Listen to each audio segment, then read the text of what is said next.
Едва ли има българин, който да не е чувал за Шипка.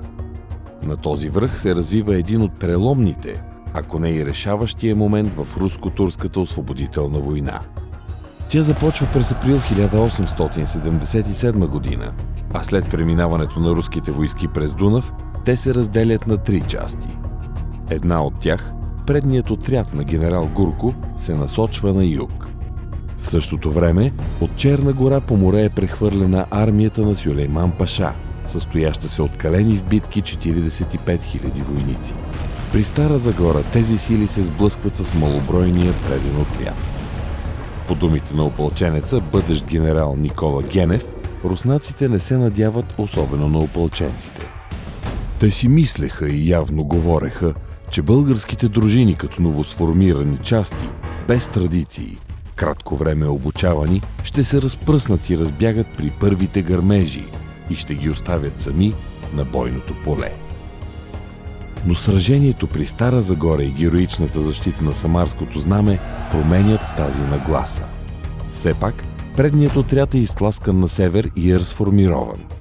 Вниманието на руското командване е насочено към Плевен, а отрядът на генерал Радецки разполага с малко сили да охранява над 100 км старопланински проходи. На 3 август опълченците вече са на Шипка, където заварват части от руския Орловски полк. След Стара Загора, Сюлейман Паша не бърза да преследва отстъпващите, а избива мирното население. Това заблуждава руснаците за направлението на главният удар. Генерал Радецки изпраща резервите си към Елена, убеден, че Сюлейман ще нападне там. Но обратно на очакванията, турската армия се насочва към Шипка. Изборът на Сюлейман Паша е логичен, защото задачата му е да направи невъзможно повторно руско спускане на юг. Затова и трябва да вземе най-краткия път между Северна и Южна България. Командирът на шипченския отряд генерал Столетов има твърде малко сили и е ограничен да съсредоточи отбраната на самия проход по гребена на пътя, без да заеме господстващите височини наоколо. Най-отпред на позицията и неин ключ е и връх Свети Никола с стръмните скали Орлово гнездо. Тяхната отбрана е поверена на опълченските дружини.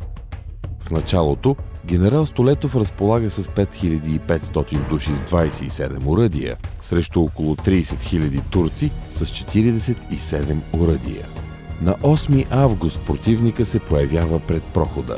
По свидетелството на опълченеца Манол Георгиев, от червените фесове на Мохамедовите потомци, шипченските полета се представляваха като кървава долина или ниви, обрасли с полски божур. Генерал Столетов веднага телеграфира на Радецки, който обаче смята, че пред Шипка ще има само демонстративна атака. Все пак на Столетов е изпратен Брянският полк. 9 август започва с артилерийски двубой, а гъсти неприятелски колони напредват към позициите на опълченците. Първата атака е отбита, но следват втора, трета, 10. Още този ден влизат в действие камъните, защото пушките на много опълченци се повреждат. По обед пристига малка, но ценна помощ – Брянския полк, с който силите на защитниците нарастват на 7500. Свидетелите са впечатлени от настойчивостта на турските атаки. Командирът на опълченска дружина Стефан Кисов признава: юнашки настъпваха турските низами. Това не може да се отрече. Радецки се убеждава, че при Елена няма опасност и резервът получава заповед да се насочи към Шипка. Частите трябва да изминат пеша над 80 км в августовската жега. На 10 август Сюлейман Паша се отказва от фронтални атаки, а турците успяват да заемат височините от двете страни на позицията, откъдето откриват убийствен артилерийски огън по защитниците. По спомена на опълченец, оглушителен вик от вред, покотевица, умора, глад, а най-вече жажда. Няма къде да се напиеш. Вода, нито капка. В силната горещина изкусни неприятелски стрелци не допускат никого до изворите. Немалко опълченци и руснаци загиват на метри от бленуваната студена вода. 11 август е критичният ден за отбраната на прохода. Връх Свети Никола е атакуван от 3 страни, а скоро неприятелят се появява и от север. Командирът на опалченска дружина, руският майор Чиляев, се обръща към войниците. Братя, неприятелят ни е обкръжил от всички страни, следователно път за отстъпление няма. Ще се държим, докато ни дойде помощ, пък ако тази помощ не дойде на време, ние всички ще сложим костите си за освобождението на България. Поради липса на снаряди, едно по едно уръдията на защитата замлъкват. Патроните също свършват и в ход влизат камъните и дори труповете на загиналите другари и противници. Отблъснати са 14 атаки една след друга, но дори и храбростта си има предел.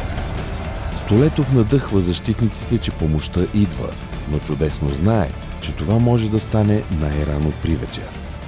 Участник в битката предава нейния трагизъм. В страшна сеч премина половината ден. Минаха час, 2, 3, а откъм Габрово не се виждаше нито един войник. Сред войската започва да се прокрадва отчаяние. И когато всеки момент позицията ще падне, пристигат около 200 души. Не толкова броят им, колкото моралната подкрепа решава съдбата на заветния хълм. Свидетел си спомня. Сякаш не бе имало умора, сякаш тези хора не бяха се били 3 дена на своите постове. Шипка беше спасена. По-късно пристига и Радецки с още подкрепления и поема командването на прохода. Кризата в отбраната е преодоляна, макар и боевете тук да се водят още 4 месеца. Според данни на самия Сюлейман Паша, той е загубил през август 1602 убити и 5144 ранени, или около 28% от армията му. Загубите на руси и опълченци възлизат на 673 убити и 2967 ранени. Значението на Шипка за освобождението на България е огромно. Както заявява генерал Скобелев за българите, те заслужиха своята свобода. Те заслужиха и жертвите, които руснаците направиха. Не случайно опълченците избират за свой патронен празник 11 август. Може би най-добре го е казал през 1907 година капитан Георги Станев. Нашите опълченци показаха на цял свят как българинът знае да мре за отечеството си. Те показаха и завещаха на нас как трябва да се изпълнява дълга пред свещения олтар на отечеството ни. Народ, който цени борците си, който живее с историята си, той не умира.